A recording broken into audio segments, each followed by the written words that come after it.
तो hello student, कैसे हैं आप सब। चलिए, स्वागत है आप सबका मेरे यूट्यूब चैनल इंग्लिश क्लास पर। और आज जो है मैं एक वीडियो, बहुत ही स्पेशल वीडियो लेकर आ गया हूं। आज का वीडियो स्पेशल होने वाला है क्योंकि आज जो है वो क्लास भी चेंज है और बुक भी चेंज है। ठीक है, ऐसे में इंटर आपका बिहार बोर्ड का जो इंटरमीडिएट क्लास है, जो स्टोरी ऑफ इंग्लिश बुक है, उसको मैं पढ़ा रहा हूँ। और उसका हम लोगों ने 8 लेसन कंप्लीट कर लिया है। 9 नंबर लेसन उसको शुरू करना है।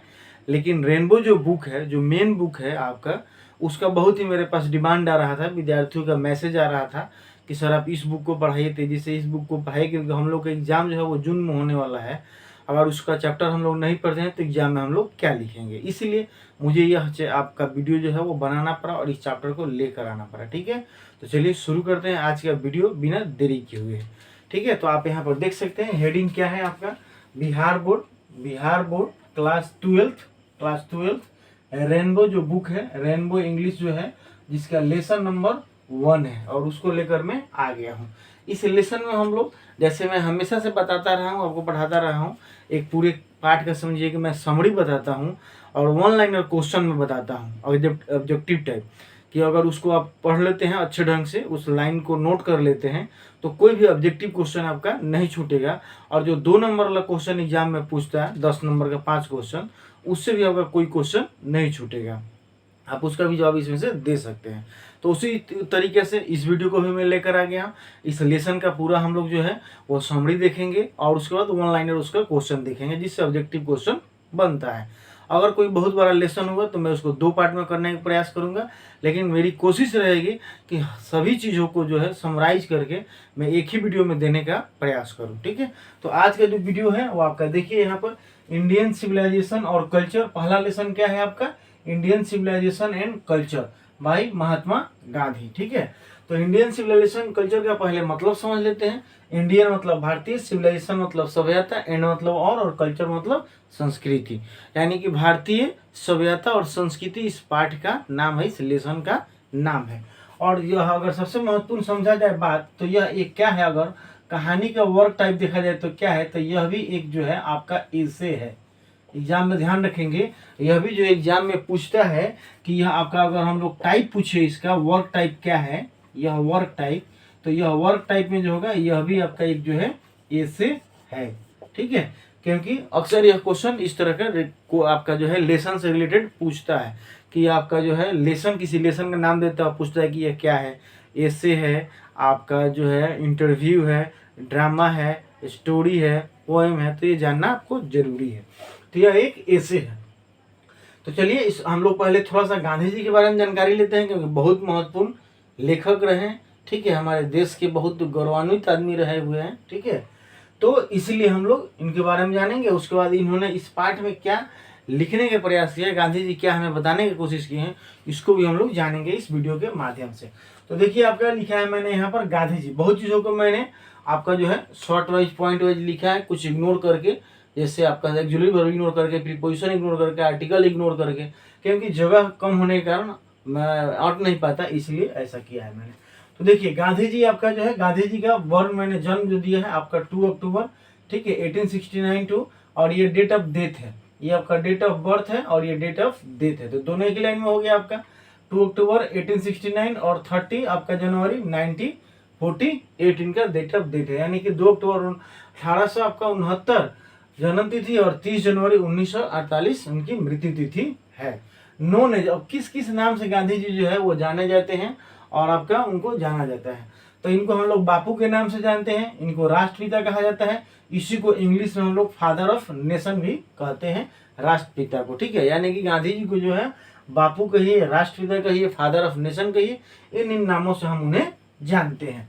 अब कह रहा है कि वह क्या थे, अगर उनके अंदर देखा जाए तो कौन कौन सी क्वालिटी होती है। तो कई बार मैंने वीडियो में अपने बताया है आपको कि आप जो है, एक आदमी के अंदर बहुत सारा गुण हो सकता है, वह कई रोल प्ले कर सकता है, और वही गांधी जी के साथ भी हुआ है। और भी हमारे बहुत सारे ऐसे राइटर हैं, आगे हम लोग पढ़ेंगे तो पता चलेगा कि उनके अंदर भी जो है यह बहुत सारी क्वालिटियां रही हैं। ठीक है, तो यह आपका देखिए क्या रहे हैं, लीडर रहे हैं, लीडर तो है ही हम लोग जानते हैं, बहुत अच्छे पॉलिटिशियन रहे हुए हैं, और उसका बहुत से यह थिंकर भी रहे हुए हैं। थिंकर का मतलब विचारक, सोचने वाला। ठीक है, विचार करना कि क्या सही है क्या गलत है, क्या रणनीति बना जाए, किसी चीज़ का मंथन करना, तब विचारक भी बहुत अच्छे रहे हैं। अब कह रहा है कि इसमें हम लोग आगे बढ़ते हैं तो इनके बारे में जो जानकारी दिया है वो यह दिया है कि इनके 2 मुख्य हथियार थे। चीफ वीपन, वीपन का मतलब होता है हथियार। सभी नोटेबल पॉइंट मैंने लिखा है, आप नोट करते चलेंगे संभव अगर हो तो चीफ वीपन, वीपन का मतलब हथियार। तो गांधी जी के आप बताइए, गांधी जी के मुख्य 2 हथियार क्या क्या थे? बिल्कुल, आपका जो मुख्य हथियार था उनका ट्रूथ और नॉन वायलेंस, यानी कि सत्य और अहिंसा। तो देखिए यहाँ पर इनका मुख्य हथियार जो था वो आपका ट्रूथ था, यानी कि सत्य, और नॉन वायलेंस मतलब अहिंसा। तो ये चीजें जो है आपका उनका 2 मुख्य हथियार था, जिससे वह पूरे हमारे देश को जीत मतलब कि आज़ादी दिलाए। अंग्रेजों से लोहा उन्होंने लिया इसी 2 हथियार के बल पर। अब कह रहा है कि इनका जो पॉलिटिकल पीरियड जो था, टाइम जो था वह क्या था, मतलब कि लाइफ में ऐसा नहीं कि हम लोग होश संभाले और पॉलिटिक्स में, राजनीतिक में आ जाते हैं, ऐसा नहीं होता। जीवन में हमारे बहुत सारा मोड़ आता है, कुछ घटनाएं दुर्घटनाएं होती है जिससे हमें मतलब अपने कैरियर को उस तरफ मोड़ना पड़ता है। उसी तरह गांधी जी का जो है वो टाइम पीरियड जो था इंडियन पॉलिटिक्स में, मतलब पीरियड उनका कब से कब रहा था, तो आपका 1915 से लेकर 1948 तक, यानी कि 48 क्या है 1948 आपका डेट ऑफ डेथ है। तो मरने के समय तक 1948 से जो इंडियन पॉलिटिक्स में वो इन्वॉल्व हुए, मतलब कि जो उसमें सम्मिलित हुए, वो बिल्कुल आपको मरने के समय तक, जैसे हम लोग जानते हैं कि इनका जो डेथ नाथूराम गोडसे के द्वारा मतलब इनकी मृत्यु हुई, ठीक है। तो 48 तक यह इंडियन पॉलिटिक्स में जो है बिल्कुल अच्छे परफॉर्म किए और इनका रहा। तो इनका टाइम पीरियड हो गया। अब इनका ये जैसे हम लोगों ने देखा कि लीडर कहिए, आप लेखक कहिए, ठीक है, विचारक कहिए, तो उसके रूप में ऑटोबायोग्राफी, ऑटोबायोग्राफी और बायोग्राफी 2 चीज होता है। तो ऑटो जहां लग गया वह स्व हो गया, मतलब स्वतः। तो इनका ऑटोबायोग्राफी यानी कि जीवनी जो है वह एक बुक है जिसका नाम है माई एक्सपेरिमेंट विथ ट्रूथ, मतलब सत्य के साथ मेरा प्रयोग। गांधी जी का आप लोग आपको एसएसटी के बुक में पढ़ने को मिलेगा, हिंदी में भी, हिंदी वर्जन में भी इस चीज़ को मिलने के लिए पड़ेगा, जहाँ दिया हुआ है कि गांधी जी की किताब का, उनका जो आत्मकथा है उसका बुक का क्या नाम है बताइए।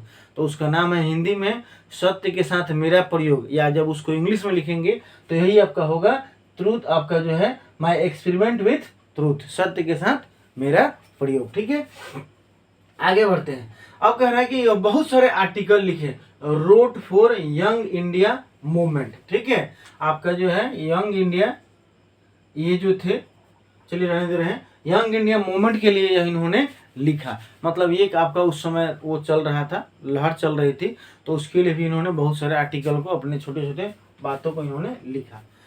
उसके बाद ये बात हो गया गांधी जी के बारे में, इतनी सारी जानकारी हो गई। मैं फिर से एक बार बुक से देख लेता हूँ कि कौन सी बातें जो है वो छूट जा रही है, जो मैं आपको बता दूंगा।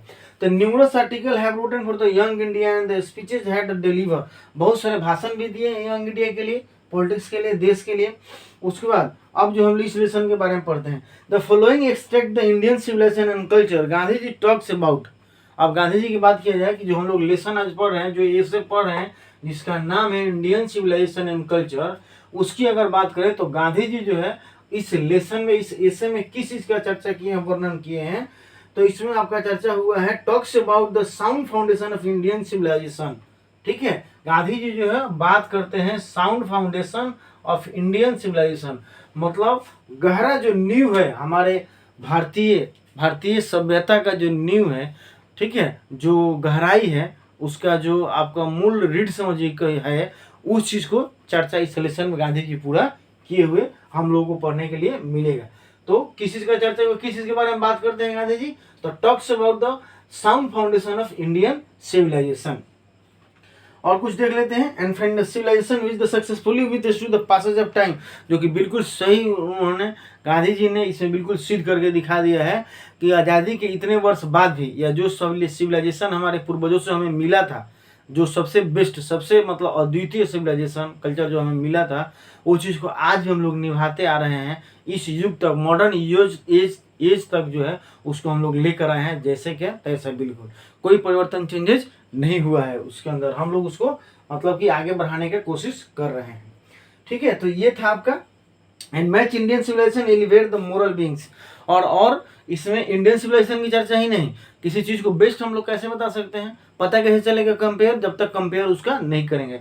तो गांधी जी जो है हमारे सिविलाइजेशन को यानी कि इंडियन सिविलाइजेशन को जो है गांधी जी जो है वह कंपेयर करके हमें बताए हैं किस सिविलाइजेशन से, तो आपका वेस्टर्न सिविलाइजेशन से और आपका जो है मॉडर्न सिविलाइजेशन से। वही वेस्टर्न या मॉडर्न दोनों के तुलना करके हमें बताए हैं कि कौन बेस्ट है और किसकी क्या क्वालिटी है, कौन हमारे लिए फायदेमंद है। तो अब हम लोग सीधे आ जाते हैं आपका जो है लेसन, ये बुक पर लेसन पर आते हैं कि अब उसमें क्या होता है, शुरू होता है। तो देखिए लेसन जो शुरू होता है उसमें सबसे पहले गांधी जी कहते हैं कि believe that the civilization India is elevated not to be the beaten in the world. मैं विश्वास करता हूँ, वर्ड में मानता हूँ। अच्छा, आई से गांधी जी लिखे हैं, मतलब ऑटोबायोग्राफी आप समझ सकते हैं कि वो उन्होंने अपनी बातों में जब भी कोई व्यक्ति आई करके लिखा है तो समझिए कि अपने आप को उसमें इन्वॉल्व करके बिल्कुल लिखा है। तो यह भी लेसन जो है वो फर्स्ट पर्सन में लिखा गया है, आई से लिखा गया है। तो गांधी जी कहते हैं कि I believe that the civilization India elevate is not to be the beaten in the world. जो सिविलाइजेशन इंडिया के पास है वह कहीं दुनिया के किसी भी देश के पास नहीं है, और ना ही यह पीछे रहा है कभी किसी सिविलाइजेशन से। और nothing are equal to the seed sown by the our ancestor. और यहाँ पर वो गांधी जी लिखे हैं इसमें कि nothing can equal the seeds sown by our ancestor. और जो पूर्वज ने हमारे बना दिया, जिस चीज़ को रच दिया, जिस चीज़ को ला दिया हमारे जीवन दैनिक दिनचर्या में, ठीक है, हमारे जीवन से संबंधित चीज़ों को देश चलाने के लिए जिन सभ्यता को, जिन संस्कृति को ला दिया, वो कोई नहीं ला सकता और कोई उसको हिला नहीं सकता, कोई उसको मूव नहीं करा सकता है। ठीक, नेक्स्ट पॉइंट अगला कह रहे हैं गांधी जी इसमें लिखे हैं आपका कि और भी बहुत सारा बात कह रहे हैं कि जैसे अगर बात किया जाए किसी दूसरे देश का, एक दूसरा देश का एग्जाम्पल इसमें दिया गया है। रोम की बात करें हम, ग्रीस की बात करें आपका, और जापान की बात करें, चाइना की बात करें, तो इन सभी देशों का कहना संभव नहीं है। कुछ देश जो है, रोम बर्बाद हो गया, चला गया, ग्रीस खत्म हो गया, जापान जो है वो नष्ट हो गया, चाइना के बारे में कुछ कह नहीं सकते हैं, जापान जो है वेस्टर्नाइज हो गया, ठीक है। लेकिन इंडिया ऐसा नहीं बदला। बहुत सारे आप 10th क्लास में एक लेसन पढ़ेंगे, बिल्कुल सेम इसी तरह से संबंधित नाम है, वो है आपका इंडियन कल्चर एंड सिविलाइजेशन। थोड़ा सा उसमें चेंज कर दिया, हुमायूं कबीर का लास्ट लेसन है क्लास 10th में बिहार बोर्ड का। उसमें भी यह बात गांधी जी ने कहा है कि बहुत सारे देश के सभ्यता ने जो है हमारे देश पर हावी होने का कोशिश किया। Flower of the many civilization thrown on the Indian civilization. लेकिन इंडिया का जो सिविलाइजेशन है इमूवेबल है, नहीं परिवर्तनशील है, कभी चेंज नहीं हुआ, कभी परिवर्तन नहीं हुआ। हाँ, परिवर्तन किया, बदलाव किया, लेकिन सिर्फ उन चीज़ों को जो हमारे लिए फायदेमंद हो। ऐसा नहीं कि बिल्कुल कॉपी पेस्ट कर दिया, ऐसा कभी इंडिया जो है नहीं किया है। तो वही गांधी जी इसमें लिखे हैं आपका कि और सब देश जो है बर्बाद हो गए, चले गए, किसी का में कुछ नहीं जाना, मतलब कि सब लोग लूट गए, लेकिन इंडिया जो है अपने जगह पर बिल्कुल नहीं चेंज हुआ। Greece and Rome such in their the pitiable condition. और जो ने वेस्टर्न सिविलाइजेशन को, अलग अलग सिविलाइजेशन को अपनाया, सबकी हालत बहुत ही दयनीय है, बहुत ही पिटिएबल कंडीशन है। एक इंडिया जो है जो उनको नहीं अपनाया। In the mist of this the India remains immovable and it's her glory.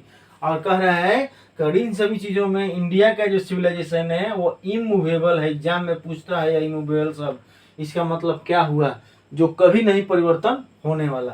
तो इंडिया जो सिविलाइजेशन है वो इमूवेबल है, जो कभी नहीं बदलेगा, एंड इज हर ग्लोरी। और यही जो है ग्लोरी का मतलब ख्याति हो गया, यही इसकी जो है आपकी एक तरह का ही पहचान हो गया, ठीक है, कि वह नहीं बदलना, यह सबसे बड़ी इंडिया की जो है क्वालिटी है। और ये होता है इसमें। It's change against the India and peoples are the uncivilized. ऐसे लोग जब देखिएगा, जब आप आगे बढ़ने लगते हैं ना, तो समाज की यह क्वालिटी है कि लोग आपसे जलने लगते हैं, लोग आपसे हमेशा पीछे खींचने के फेरा में पड़ते हैं। वही बात इंडियन सिविलाइजेशन के साथ भी हुआ। जब इंडियन सिविलाइजेशन बिल्कुल किसी सिविलाइजेशन को नहीं अपनाया, नहीं चेंज किया, तो बहुत सारे लोगों ने इंडिया के अगेंस्ट चार्ज लगाया, बहुत सारे मतलब बदनाम करने की कोशिश किया। लोगों ने यहाँ तक कहा कि इंडियन पीपुल्स आर अनसिविलाइज्ड। बहुत असभ्य लोग होते हैं इंडिया के, ignorant and solitude and not possible to introduce them the adopt and any changes. ठीक है, कि ये लोग जो है वो बहुत आपका अनसिविलाइज होते हैं, ये सही नहीं होते हैं, इस तरह के चार्ज। लेकिन गांधी जी कहते हैं कि यह सभी आरोप जो है झूठे हैं, गलत है, यह बिल्कुल सही नहीं है। कोई कुछ कहने से थोड़ी कुछ होगा, कहना जिसको कहना है वो कहते रहे।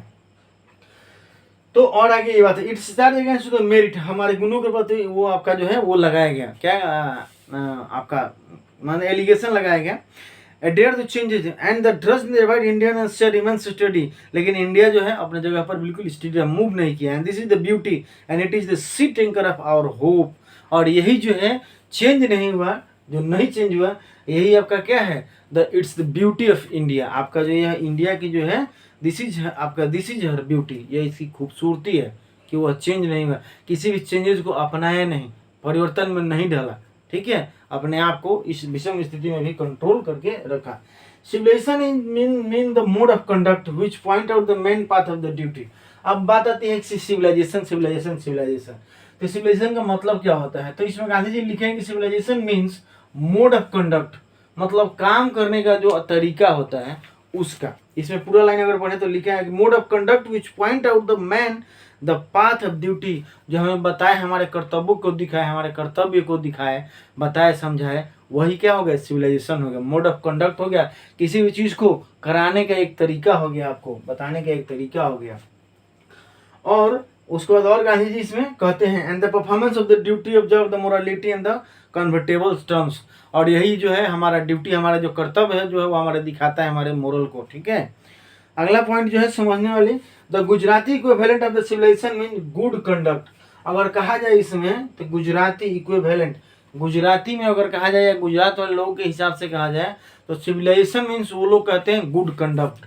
हमारे यहाँ से यहाँ क्या हो गया, आपका मोड ऑफ कंडक्ट, बात देखिए कंडक्ट ही हुआ, मतलब किसी चीज को कराना है, वो लोग कहते हैं गुड कंडक्ट, ठीक है। अगर गुजराती में कहा जाए तो आपका जो हो जाएगा वो होगा गुड कंडक्ट, ठीक है। आगे बढ़ते हैं, तो गुजराती इक्विवेलेंट अगला पॉइंट है। और नेक्स्ट अगला जो पॉइंट है, we notice that the mind is restless boss. Gandhi ji कहते हैं, कुछ पॉइंटों को समझाते हुए बताते हुए आगे बढ़ते हैं थोड़ा सा और, nothing learn from the innings and this users should B.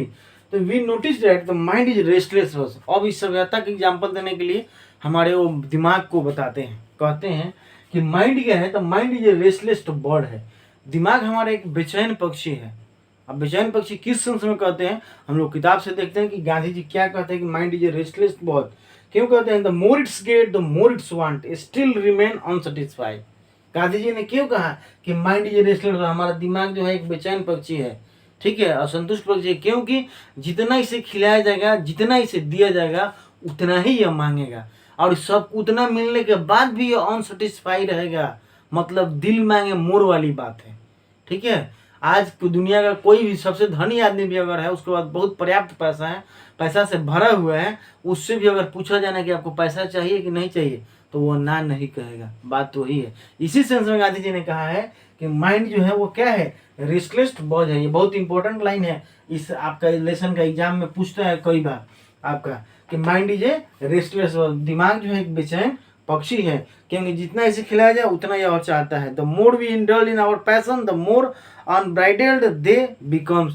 जितना हम पैशन में उलझते जाएंगे उतना जो है हम क्या हो जाएगा, इन्वॉल्व होते जाएंगे, इसमें फंसते चले जाएंगे। आप ही देख लीजिए, आज जो है फैशन का कोई और अंत नहीं है। एक सिंपल एग्जांपल देखा जाए शादी ब्याह का, तो शादी ब्याह का पहले का सजावट जो था वो कैसा हुआ करता था और कैसे मैनेज लोग कर लिया करते थे, और एक आज सजावट में देख लीजिए कितना अंतर हो गया, ठीक है, कैसे मतलब हो रहा है।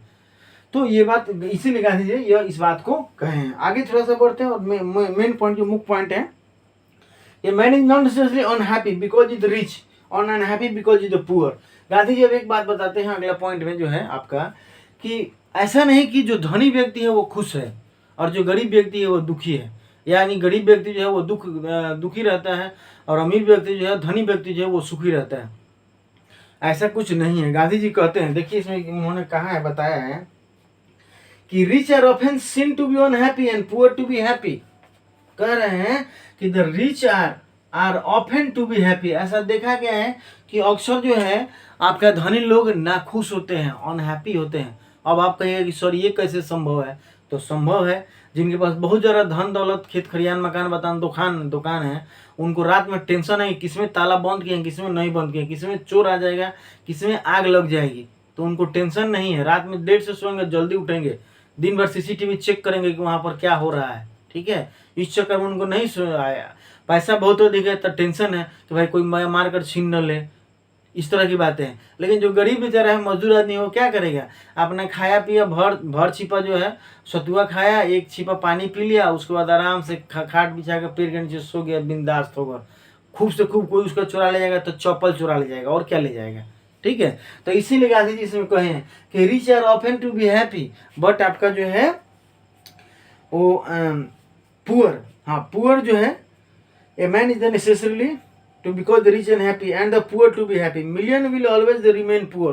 And observing this, our ancestor dissuaded as from the luxurious and pleasure. और यही कारण है, यही कारण था कि हमारे पूर्वज जो थे लग्जरियस लाइफ से, कंफर्टेबल लाइफ से, बहुत ही सुविधाजनक लाइफ से मुंह मोड़ते थे, थोड़ा सा हिचकिचाते थे, पीछे हटते थे। वो कोशिश करते थे कि जो हमारे पास है, यानी कि हैंड और हमारे जो हैंड और फीट लेग से जो हमारे चीज हो रहा है हमारे लिए, वही हमारे लिए फायदेमंद है।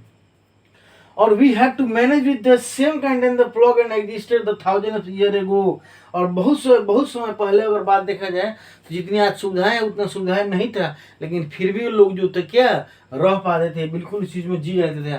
आप ही जरा सोचिए कि आज से 10 साल पहले, 15 साल पहले, 20 साल पहले मोबाइल बहुत कम हुआ करता था, नहीं हुआ करता था, तो क्या लोग नहीं जीते थे? क्या लोग नहीं पढ़ते थे?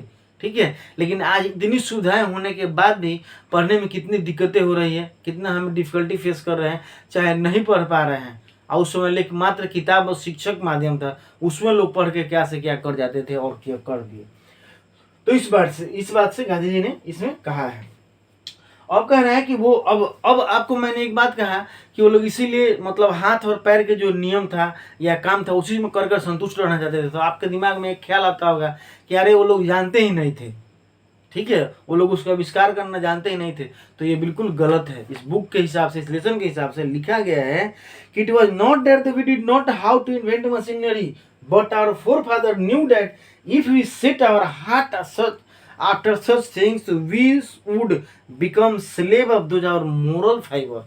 गांधी जी लिखे हैं इस लेसन में कि ऐसा नहीं कि हमारे पूर्वज मशीन का आविष्कार नहीं कर सकते थे, नहीं शुरू इन्वेंट नहीं कर सकते थे, ऐसे जी रहे थे, ठीक है, हाथ पैरों के काम विश्वास करके, ऐसा नहीं था। कह रहे हैं कि know how to invent machine, वह जानते थे मशीन को आविष्कार करना। उस समय भी दिमाग का आज के लोगों के पास जो दिमाग है वो अलग दिमाग है। आप पहले के लोगों के पास जो दिमाग हुआ करता था वो अलग हुआ करता था, बिल्कुल नहीं। खाली चीज़ों को देखकर सिर्फ हमारा दिमाग जो है वो ज़्यादा मतलब कि आपका वर्क करना शुरू कर दिया है। उस समय कम चीज़ें थी, आवश्यकता ही नहीं थी, इसलिए नहीं हुआ। तो ऐसा नहीं कि हमारे पूर्वज जो थे वो मशीन को इन्वेंट करना, आविष्कार करना नहीं जानते थे, बखूबी जानते थे, लेकिन वह जानबूझकर नहीं करते थे। क्योंकि इस बुक के हिसाब से, लेसन के हिसाब से, कि अगर हमने कर दिया तो वही चीज़ हम पर हावी हो जाएगा, वही चीज़ हम पर हावी हो जाएगा और हम उसके गुलाम हो जाएंगे, हमारा मोरल जो है वो खो जाएगा, ठीक है। और बिल्कुल ऐसा हुआ भी है। आज आप देख लीजिए कि हम लोग टोटल सब कुछ डिपेंड कल पर होगा। कल मतलब मशीन, मोबाइल है, पंखा है, बिजली है, जो ये चीज़ आप देख लीजिए इलेक्ट्रॉनिक पर टोटली हम लोग मशीनियरिंग पर डिपेंड कर गए हैं। और उसके बिना हमें रहना और जीना कितना मुश्किल हो गया, आप ज़रा सोच लीजिए। हम लोग बनाए थे उसके सुविधा के लिए, लेकिन आज हमारे लिए वो मजबूरी हो गया है, ठीक। तो इसीलिए गांधी जी इसमें कह रहे हैं आपका कि know how to invent the machinery. वो जानते थे कि कैसे मशीन करना है, मशीन इन्वेंट करना है, लेकिन आपका जो है वो हम पर हावी हो जाता है, ठीक। अगला पॉइंट हम लोग देखते हैं। एंड और जो जिसका असर जो है हमारे स्वास्थ्य पर पड़ेगा, हमारे मोरल, हमारे मतलब कि मन पर पड़ेगा, हमारा माइंड पर पड़ेगा, जो हमारे मन को बदल सकता है, बदल देगा। एंड दे से और the real happiness and the health consisted to the proper use of our hand and feet. इसीलिए और दूसरा क्या हो जाएगा, हम अगर मशीन पर डिपेंड हो जाएंगे तो रियल हैप्पीनेस को हम लोग खो देंगे। रियल हैप्पीनेस को, पहले लोग आप सुने होंगे कि पैदल चल जाते थे लोग कहाँ कहाँ पढ़ने के लिए, तो कितना आनंद में जाते थे, कितना मस्ती में जाते थे, कितना आनंद रहा होगा उस समय। आज तो कहीं भी जाना है तो बस मोटरसाइकिल पर किक आप सेल्फ मारिए, स्टार्ट किए दे और सन दे बैठिए, बंद दे चले जाइए और आ जाइए वापस, ठीक है। तो क्या आपने देखा, क्या आपने समझा, सिर्फ आप काम से गए, काम से आए। तो रियल फ्लीजर जो था उस समय था, आज जो है वो रियल फ्लीजर हमें नहीं मिल पाएगा। इतना भागा दौड़ी का जीवन हमें हो गया है। और सेम बातें जो है आपका बताया गया है आपको the pace for living lesson है 10th क्लास का, उसमें भी यही संबंधित बात आपको बताया गया है, ठीक। आप 10th में पढ़े भी होंगे। चलिए आगे बढ़ते हैं। दूसरी आगे जब बात बढ़ते हैं तो उन्होंने कहा कि the further associate the large city where the snare and अब एक बात आती है सिटी की, कि शहर के लोगों मतलब उस समय के जो लोग थे वह शहर के लोग से डरा करते थे। शहर के लोग, शहर का मतलब एक कंसेप्ट ही आपके देहात के लोगों के माइंड में कंसेप्ट ही एक अलग था। क्या कंसेप्ट था उसी जो गांधी जी इसमें बताए हैं। कह रहे हैं गांधी जी कि cities people would be unhappy, ये लोग भी अनहैप्पी रहा करते थे। क्यों? क्योंकि इसमें लिखा गया, आपको दिया गया इस पैराग्राफ में, पैराग्राफ नंबर 7 है कि रोबर, आपका जो रोबर्स, प्रोस्टिट्यूशन और मतलब धोखाधड़ी, लूट खसोट, धोखा देना, ठग देना, यह सभी चीज़ें जो था, चाहे वह कोर्ट हो, डॉक्टरी हो, हॉस्पिटल हो, सभी जगह जो है वह लोगों को धोखा दिया जाता है शहरों में। ऐसा हमारे पूर्वजों का मानना था। इसीलिए वो लोग आपका जो है पूर्वजों का मतलब कि जो गांव में देहात में उनकी जो सुविधाएं मिलती थी वही उनके लिए काफ़ी हुआ करती थी। जो वैद्य हो गए, वैद्य जो हो गए वो इलाज जो कर दिए, चाहे कोई संत महात्मा हो गए। लेकिन उन लोगों का मानना था कि शहर में जो है हमारी ज़्यादा लुटाई होती है, अधिक, कि ये सब जो है मतलब क्राइम जो है वो अधिक वहाँ पर होता है। तो आज भी देख लीजिए, आज भी चीज़ें हैं देहात में जो है, आप जाइएगा तो गांव जमार के लोग हैं, टीचर जो है जान पहचान के, सॉरी आपके डॉक्टर जो है जान पहचान के हैं, तो कुछ अच्छे इलाज कर देंगे, सुझाव अच्छे दे देंगे, बता देंगे। लेकिन आप कहीं शहर में चले जाइए, अगर सही जानकारी ना हो आपको, अगर जान पहचान ना हो कि किस डॉक्टर के पास जाना है, तो आप बर्बाद हो जाइएगा, आप लूट जाइएगा, और आपका जो बीमारी भी ठीक नहीं होगा, पकड़ाएगा भी नहीं, और आपका सभी के सभी पैसे खत्म हो जाएंगे। तो आज भी यह बात है, ऐसा नहीं कि गलत बात है, सही बात है यह, कि आज भी लोगों को वहाँ लूटा जाता है। ठीक है, उसी में जिनकी जान पहचान है, जो पहुंच वाले हैं, वो ठीक रहते हैं। तो ये बात हो गया। अब अगला पॉइंट, और इसीलिए गांधी जी इसमें कहते हैं कि they enjoy the true home rule. इसीलिए वो लोग क्या प्रयोग करते थे, तो they enjoy the true home rule. Home rule का मतलब हो गया कि अपने गृह, मतलब घर के जो नियम कानून हुआ करता था, जो एरिया हुआ करता था, जो क्षेत्र, जो चीज़ें हुआ करती थी, वो चीज़ों पर, अपने हाथ के पैर के किए हुए कामों पर, कर्तव्यों पर उनको विश्वास हुआ करता था। ठीक है, होम रूल को वो फॉलो करते थे। तो ये 8 नंबर पैराग्राफ तक खत्म हो गया। आगे हम लोग बढ़ते हैं। आपका नेक्स्ट पैराग्राफ, नेक्स्ट पॉइंट मैंने लिखा है आपका कि Indian civilization elevate the moral being. अब बात आती है कंपैरिजन की, दोनों के बीच में कि क्या कंपैरिजन हो रहा है। ठीक है, तो Indian civilization elevate the moral being. Indian civilization अगर बात किया जाए तो ये हमारे नैतिकता को बढ़ाता है, मतलब हमारे मन में प्योरिटी को आगे बढ़ाता है, अच्छे कर्म करने के लिए हमें प्रेरित करता है, सिखाता है, हमें सही गलत की पहचान कराता है, क्या मतलब अच्छा है क्या बुरा इसकी पहचान कराता है। तो इंडियन सिविलाइजेशन की यह क्वालिटी है। ठीक है, लेकिन अगर बात किया जाए आपका कि Indians enclave to the old civilisation and even the आपका child things to the breast mother. Indian civilisation जो है आज भी जो है हमारे इस सभ्यता से जो है वो जुड़ा हुआ है, हमारे धरती माँ से, भारत माता से जुड़ा हुआ है। ठीक है, जैसे कि एक छोटा बच्चा अपनी माँ के गोद से, ठीक है, रहकर जुड़ा हुआ रहता है, वैसे। अब गांधी जी अगले पैराग्राफ में कहते हैं कि I am not hater of west. अब मैंने ऐसा कह दिया आपको कि इंडियन सिविलाइजेशन हमारे मोरल बीइंग को बढ़ाता है। ठीक है, और दूसरी सिविलाइजेशन ऐसा नहीं करता है। तो ऐसा नहीं कि मैं वेस्ट यानी कि पश्चिमी सभ्यता को मैं आपका जो है नफरत करता हूँ। गांधी जी इसमें लिखे हैं कि नो हेटर, इंडियन सिविलाइजेशन तो गुड है, ये मानना पड़ेगा, मोरल बीइंग को बढ़ाता है। नो हेटर या नॉट हेटर ऑफ वेस्ट, ऐसा नहीं कि मैं वेस्ट सिविलाइजेशन से, आपका पश्चिमी सभ्यता से मैं नफरत करता हूँ, ऐसा नहीं है बिल्कुल। ठीक है, क्यों नहीं है भाई? क्योंकि लर्न फ्रॉम देम, क्योंकि बहुत चीज़ मैंने उन चीज़ों से सीखा, उन लोगों से बहुत चीज़ हमें सीखने को मिला। बहुत सारे वो लोग आविष्कार किए हैं, हमें चीज़ हमें दे कर गए, जिसका हम आज भी प्रयोग कर रहे हैं। अगर इंग्लिश हम लोग पढ़ रहे हैं तो आप समझिए कि ये वेस्टर्न सिविलाइजेशन का ही देन है, जिसके कारण हम लोग आज इंग्लिश पढ़ रहे हैं। तो उनसे हम बहुत चीज़ मैंने बहुत चीज़ सीखा, और मैं उन्हें धन्यवाद देना चाहता हूँ। I am thankful to modern civilisation teaching me और the I want to live right to the आपका फुलेस्ट हाइट। और उन लोगों ने हमें डेवलप करने का मतलब मदद दिया, एक मौका दिया। ठीक है, डेवलप करने का हमें एक तरीका बताया, इसलिए मैं उनको धन्यवाद देता हूँ। और मैंने बहुत चीज़ उनसे सीखा, उस सिविलाइजेशन से, इसीलिए मैं उनका नफरत नहीं करता हूँ। अब बताते हैं कि what is the modern civilization. Modern civilization की क्या बात है कि यह क्या करता है? तो मॉडर्न सिविलाइजेशन जो है वह वर्शिप मटेरियल, वही बात आपका वेस्टर्न सिविलाइजेशन वाली बात आ गया कि ये जो मॉडर्न सिविलाइजेशन है वह कहता है, आपका वेस्टर्न सिविलाइजेशन तो कल्चर से संबंधित भी बात हो गया। मॉडर्न सिविलाइजेशन का मतलब कह रहे हैं कि यह हमें कहता है कि आप क्या कीजिए, तो वस्तु की पूजा कीजिए, वस्तुवाद की यह कहता है पूजा करने के लिए, वर्शिप। क्यों कहते हैं तो इसमें बात बताया नहीं, लेकिन अपने दस में आपको बताता हूँ, ये कहीं दिया होगा, मैं आपको बताऊंगा। वो कहता है कि भाई अगर हमारा कोई चीज़ जो है, कोई मशीन है, चाहे कोई भी वस्तु है, अगर हमारे काम को आसान कर रहा है तो हमारे लिए भगवान वही है, हम उसी की पूजा करेंगे। अगर बाइक हमें यहाँ से वहाँ ले जाने में मदद करता है तो हम बाइक की पूजा करेंगे ना, कि वो हमें वहाँ पहुँचा दिया। कि हम किसी मतलब कि व्यक्ति की पूजा करेंगे, किसी भगवान की पूजा करेंगे कि वो हमें, हम किसी भगवान की अगर पूजा करते हैं तो क्या हमें वहाँ से वहाँ पहुँचा देंगे, ऐसा उन लोगों का मानना है इस किताब के हिसाब से। ठीक है, तो मॉडर्न सिविलाइजेशन पूजा कहता है कि आप मटेरियलिज्म की पूजा कीजिए, मैटर की पूजा मतलब वस्तु की पूजा कीजिए, क्योंकि यही हमारे लिए हेल्पफुल है। और worship and the materialism and the modern civilization is nothing if does not take the every step of the trump and the material civilization. इसको अगर मटेरियल सिविलाइजेशन कहा जाए तो गलत नहीं होगा मॉडर्न सिविलाइजेशन को। अगला पॉइंट आपका जो है, it is increase the human wants. अब मॉडर्न सिविलाइजेशन जैसे कह दिया वस्तुवाद की पूजा, तो ये क्या करता है कि इट आपका इसमें दिया गया है। ठीक है, देख लेते हैं। We wish to involve the civilization in the clime to surrounding and similarly we have civilization suited to our condition and both the good and their the own respective. इसके पहले आपका, इस पॉइंट के पहले मैं बता देता हूँ कि या इससे इस पॉइंट से रिलेटेड है। गांधी जी ने कहा कि मैं उनसे नफरत नहीं करता हूँ, और एक बाद में भी यह बात आया है इसमें फिर से इस लेसन में, कि ऐसा नहीं कि मतलब मैं उनसे नफरत करता हूँ। तो नफरत करने के पीछे ये है कि उनका सिविलाइजेशन जो है, वेस्ट लोगों का जो भी सिविलाइजेशन है, वो उनके सोसाइटी में हेल्प करता है, उनके लिए फायदेमंद होता है, उनको ठीक लगता है। हमारा जो सिविलाइजेशन है, हमारी जो संस्कृति है, वो हमारे समाज के लिए सही करता है, सही है, सूट करता है। कोई किसी का बिल्कुल जो है वो किसी में सूट नहीं करेगा।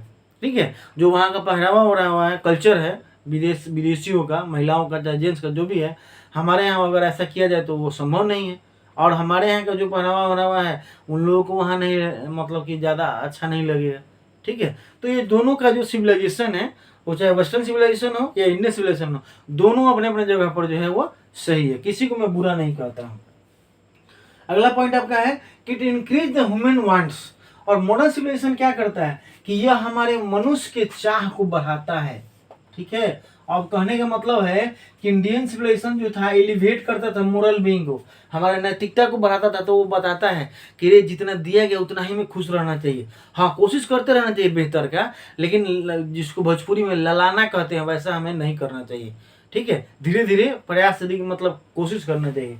लेकिन ये क्या करता है, कहता है कि वस्तु की पूजा कीजिए और हमारे वांट को बढ़ा देता है, मोर एंड मोर। अरे और जितना मिल गया उतना लाओ, इतना फैसिलिटी हो गया तो इससे और फैसिलिटी बढ़ाओ, इतना अर्निंग कर लिए तो इससे और अर्निंग करो। मतलब हमारे चाह को जो है वो कम नहीं करने देता है। ऐसा हो भी रहा है, जो मैंने आपको शादी के एग्जाम्पल दिया कि शादी के सजावट की एग्जाम्पल अगर ले लिया जाए, खाने पीने के एग्जाम्पल ले लिया जाए, तो पहले क्या हुआ करता था और आज क्या हुआ करता है, आप बखूबी अनुमान लगा सकते हैं और देख भी रहे हैं आज समाज में। ठीक है, तो ये हो गया।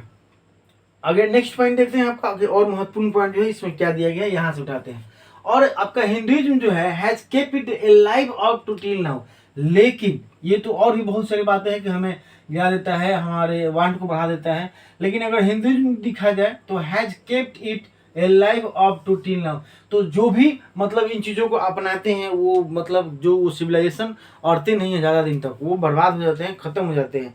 लेकिन इंडियन सिविलाइजेशन जो है, जो इंडिया के हमारे जो सिस्टम है, आज भी जो इसको want of living part of the future, आज भी जो है इसको क्या कर रहा है, बरकरार करके रखा है, जीवित रखा है, और हमारे जो यहाँ वो चल रहा है। ठीक है, अब एक बात कहा जाए इसमें, इन्होंने कहा है कि कल्चर एंड सिविलाइजेशन। अच्छा हाँ, यहाँ पर after the some time the Hinduism the kept it alive in Greece, Rome went, और भी देश का एग्जाम्पल दिया है जो आपको शुरू में दिया गया था कि ये लोग सभ्यता को अपनाए और बर्बाद होते चले गए। अब थोड़ा सा आगे देख लेते हैं कि Greece world famous Attic civilization. अगर इसकी बात की जाए कि यह वर्ल्ड के फेमस आपका जो सिविलाइजेशन की बात की जाए, ग्रीस आप किसका, हाँ ग्रीस का, तो आपका कह रहा है कि यह there were the lips and civilization Attic, go to the Greece, Greece आप जाइए, and where the world famous civilization Attic civilization, जो वहाँ सिविलाइजेशन है, and coming to India let go on the through the most ancient record and then look around you and you would be constrained to say yes I see here ancient and India still alive। अगर कह रहे हैं book के हिसाब से गांधी जी लिखे हैं कि अगर आप ग्रीस जाइए, वहाँ के मॉडर्न सिविलाइजेशन एटिक सिविलाइजेशन को या वर्ल्ड फेमस सिविलाइजेशन को देखिए, और वहाँ से घूमकर जब इंडिया आइए तो आप देखिएगा तो आपको लगेगा, पता चलेगा कि नहीं, आप यह जरूर बात कहिए कि yes I see here ancient India still alive. आज भी जो है वो प्राचीन इंडिया जो है, हमारे यहाँ के जो सभ्यताएं हैं, हमारे यहाँ के जो आपका जो हमारे संस्कार हैं, हमारे जो पहनावा ओढ़ावा है, हमारे जो रहन सहन है, आज भी कहीं ना कहीं बिलोंग करता है। कुछ चेंजेज हुआ है समय के हिसाब से, लेकिन फिर भी जो है आज वह चीज़ें कंप्लीट रूप से चेंज नहीं हुआ है। आप यह बात कह सकते हैं दूसरे देश को घूम कर आने के बाद भी। ठीक है, अगला पॉइंट जो है आपका इसमें दूसरी बात और इसमें अब लिखा गया है कि और civilization and culture and swaraj depend upon to the multiplying our want and self intelligence but the restriction want and self denial. Gandhi ji लिखे हैं इसमें कि हमारा स्वराज है, हमारा जो कल्चर है, हमारा जो सिविलाइजेशन है, वह not depend on the multiplying our want, वह हमारे चाहों को दोगुना नहीं करता है, हमारे आवश्यकताओं को ऐसा नहीं करता है कि और चाहिए और चाहिए और चाहिए, बढ़ाता है। ठीक है, ये नहीं, हमारा डिपेंड किस पर करता है, हमारा स्वराज किस पर डिपेंड करता है, but the restricting wants and self denial, मतलब पुनः स्वतः आप डिनाइल कि नहीं बस अब हमारे लिए इतना काफ़ी है, यह अंदर आपकी क्वालिटी होना चाहिए। उसके बाद आपके वांट नहीं मतलब जरूरी नहीं है कि अरे हम जितना में है उतना मतलब इसको मैनेज हम करके रखते हैं, बस मेंटेन करके रखते हैं। ऐसा नहीं कि आप गलत रास्ते को अपना लिए आगे बढ़ने के लिए ज़्यादा चाह में। ठीक है, जितने भी मर्डर केस हो रहे हैं आजकल देखिएगा, किडनैप वगैरह हो रहा है, वह ज़्यादा चाह की वजह से ही हो रहा है। तो यह वेस्टर्न सिविलाइजेशन कारण होता है। लेकिन हमारा जो स्वराज है वह वांट को बढ़ाता नहीं, मल्टीप्लाई नहीं करता है, बल्कि यह बताता है कि आप वांट को अपने कंट्रोल कीजिए और अपने आप को रोकिए, सेल्फ डिनाइल कीजिए कि हमें नहीं बस इतना से हमारा हो जाएगा, काम चल जाएगा, अब रहने दीजिए, ये बातें होना चाहिए। तो यह हमारा जो है सभ्यता संस्कृति जो है वो बताता है। अब एक बात और गांधी जी इसमें कहते हैं कि किसी फिलोसफर ने इसीलिए कहा था कि plane living and high thinking, हम लोग का जो तरीका है जीने रहने खाने का वो plane living and high thinking है, मतलब सिंपल रहना लेकिन उच्च विचार को सोचना। ठीक है, ये पेज नंबर 9 पैराग्राफ नंबर 22 में दिया गया है। यही लाइन आप लोग कंफ्यूज नहीं कीजिएगा, एग्जाम में यह कंफ्यूज करता है आपको। यही लाइन आपको सेम डॉक्टर राजेंद्र प्रसाद के लेसन जो इसके बाद वाला लेसन है आपको the ancient learning seat of Nalanda, उसमें भी यह बात लिखा गया है कि डॉक्टर राजेंद्र प्रसाद का जो सोच था वो था plane living and high thinking, लेकिन इसमें एग्जाम्पल के रूप में दिया कि एक वेस्टर्न फिलोसफर ने कहा है कि plane living and high thinking. Paragraph आपका 22 नंबर दिया गया, 9 नंबर पेज पर आप जाकर देख सकते हैं लेसन में। आगे और बढ़ते हैं और कह रहे हैं आपका कि अनसिविलाइजेशन। नेक्स्ट देखते हैं महत्वपूर्ण जो पॉइंट आपका जो है एग्जाम से संबंधित जो बातें हैं। हाँ, एक बात और है कि European civilization suit for them, जैसे यहाँ पर कहा गया आपका, गांधी जी ने कहा कि हम उनका हेटर नहीं है।